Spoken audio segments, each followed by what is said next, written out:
আসসালামু আলাইকুম। আজকে আমি যে সকাল সকাল বোরকা-টোরকা সব কিছু বের করে রেডি হয়ে নিলাম। একটা মোবাইল কিনতে যাব। আমার হাতের মোবাইলটার অবস্থা অনেক খারাপ। ফোনটার এই সমস্যা। তো আমি ৪-৫ বার ঠিক করাইছি। তো তারপরেও এই ফোনটা ২-১ দিন ভালো চলে। তারপরে আবারও যে সমস্যা সেই সমস্যাই দেখা দেয়।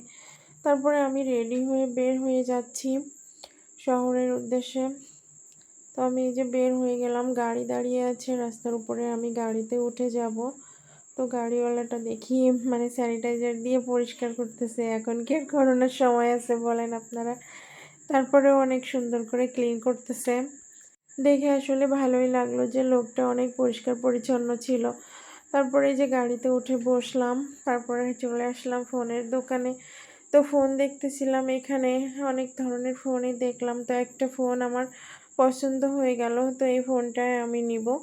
তো এই যে ফোনটা আমি ওনাদের কাছ থেকে প্রসেসিং করে নিচ্ছিলাম। তারপরে এই যে পেমেন্ট করে উনি একটা গ্লাস লাগাই দিচ্ছে। তো সুন্দর করে পরিষ্কার করে নিল গ্লাসটা। দেওয়ার পরে এবার ওই যে গ্লাস লাগাবে উপরে একটা। তো ওনাদের এখানে আমরা এর আগেও অনেকগুলা ফোন কিনেছি।